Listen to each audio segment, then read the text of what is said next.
ओम शांति।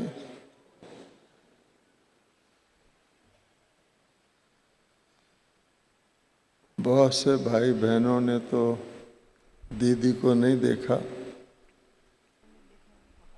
जिन्होंने देखा वो हाथ उठाएं।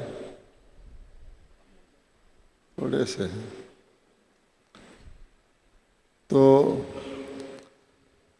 बाबा मम्मा के बाद शिव बाबा ने यज्ञ की बागडोर दीदी जी और दादी जी को दी थी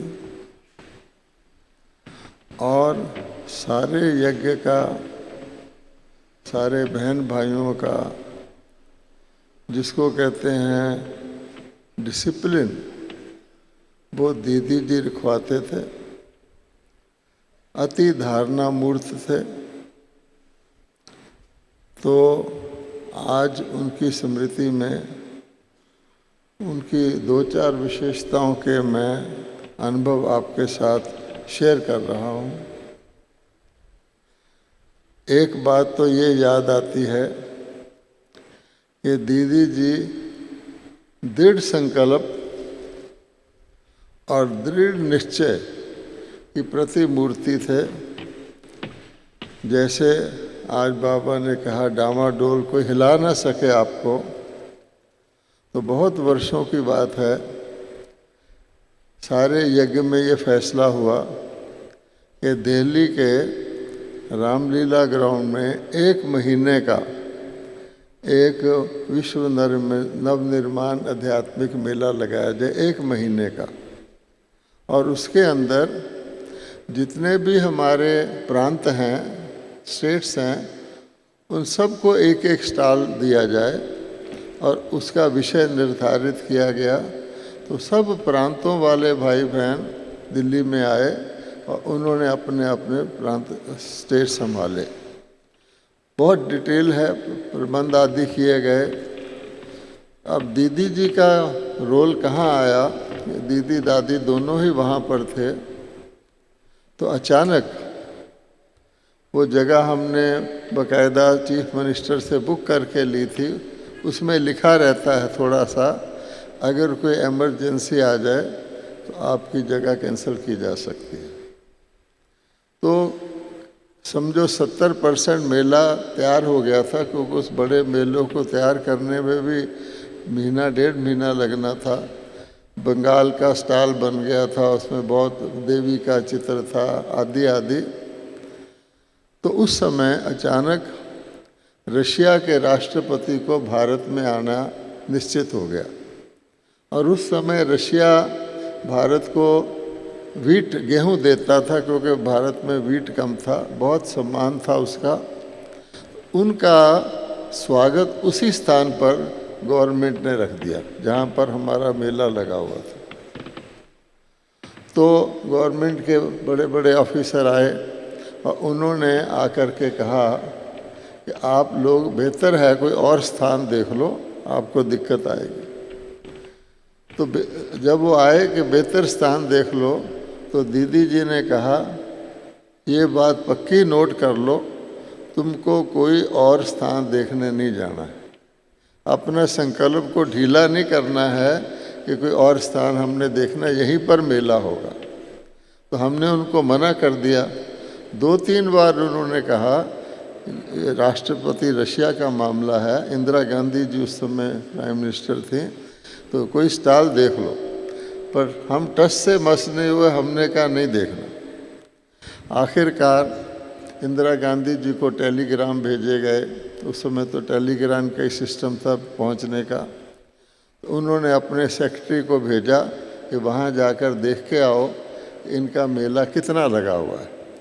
तो सेक्रेटरी आए, उन्होंने बाहर से ही देखा। बाहर तो टीन थे सारे, ऊंचे ऊंचे स्टॉल लगे हुए हैं, ख़ास तौर पे दुर्गा का स्टॉल तो बहुत ही ऊंचा था।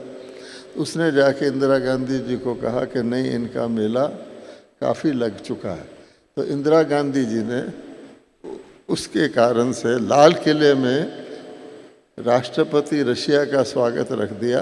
पहली बार न्यूज़पेपर में फर्स्ट पेज पर आया कि ब्रह्मा कुमारियों के कारण ये हुआ है। गुलजार दादी कहती थी देखो हमारी जीत हो गई आज।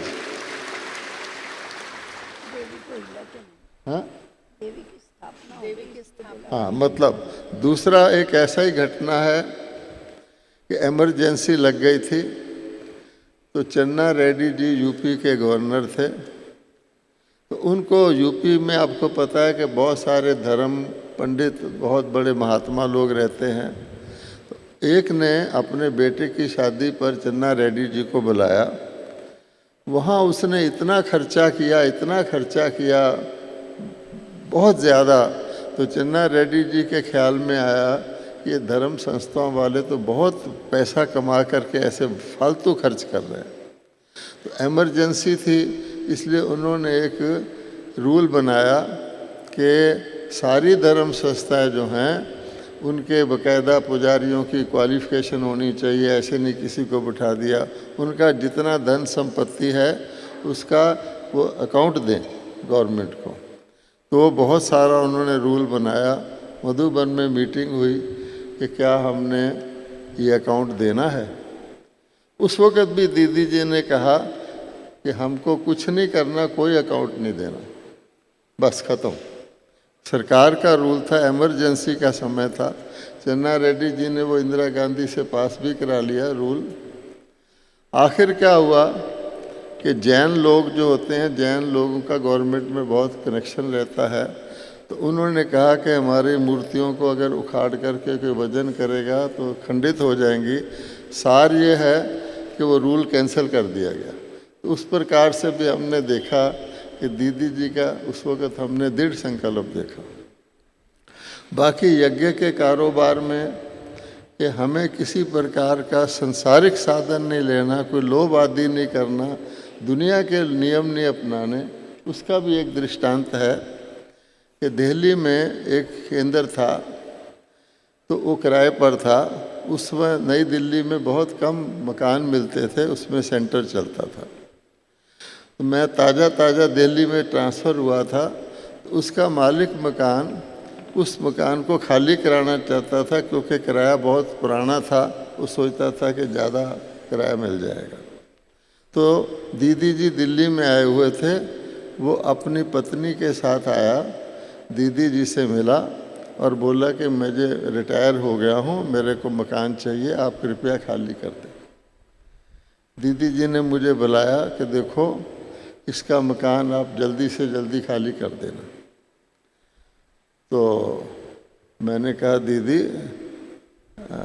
आप तो कह रही हैं वहाँ तो मकान ही नहीं मिलता, वहाँ के स्टूडेंट का क्या होगा। और मैंने इंक्वायरी की है, उस आदमी के 2 मकान हैं, वो तो दूसरे में भी रह सकता है, धोखा कर रहा है। दीदी ने कहा नहीं, वो सुप्रीम कोर्ट में आया है, आप उसका मकान खाली कर दो। ठीक है, उसकी लंबी स्टोरी है। उसने कहा कि अच्छा पिछले हिस्से में बहनें रहती रहें, किराया ना दें। लेकिन उस मकान खाली करने के कारण से ही पहली बार दिल्ली वालों ने सरकार को अप्लाई करना शुरू किया, हमें ज़मीन दो और हम मकान बनाएंगे। उसके कारण से पहला जो सेंटर बना उस कारण बना। पर मैं दीदी जी से बाद में कहा कि दीदी जी ये तो हम क्या करेंगे, हमारे स्टूडेंट। तो दीदी ने कहा देखो उसका मकान है, जितनी देर उसने दिया खुशी से दिया, हमने लिया। अब वो नहीं चाहता, अगर हम कोई सख्ती करके उसके मकान को रोके रखेंगे, एक तो वो बद्दुआ देगा। तो मैंने कहा दीदी जी पर वहाँ तो मकान ही नहीं मिलता, हमारे भाई बहनों का क्या होगा। दीदी ने कहा बाबा बैठा है, वो सब हो जाएगा। तो हमने देखा, कुछ समय उसके मकान में रहे, कुछ समय एक और किराए के मकान में, उसके बाद वो ठीक हो गया। एक लास्ट बात, क्योंकि भोग लगना है, एक और सुना देता हूँ कि दिल्ली से जब दीदी जी वापस आती थी माउंट आबू, तो उनका बहुत सारा यज्ञ का सामान होता था, फर्स्ट क्लास का डिब्बा होता था। तो शिव भाई जो यहाँ आया हुआ है भट्टी में, उसकी ड्यूटी थी कि पहले जा कर के सारा सामान वगैरह सेट कर दे। दीदी जी अपने समय पर आती थी। तो शिव भाई ने उनका सारा सामान सेट कर दिया था और कुली को पैसा दे दिया था, और कुली पैसा गिनता हुआ ऐसे प्लेटफार्म पर जा रहा था। दीदी जी कुछ भाई बहनों के साथ आई, तो कुली ने मुड़ के देखा, उसने सोचा बड़ी असामी है। तो उसने वहाँ जा रहा था, उसने शोर मचाना शुरू कर दिया, ये वो।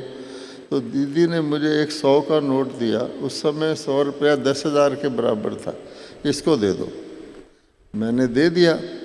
मैंने कहा दीदी जी वो तो जा रहा था, वो तो आपको देख करके ऐसे कर रहा था। कहते मुझे पता है, परंतु हमारा बहुत बड़ा यज्ञ है, उसकी इज्जत है।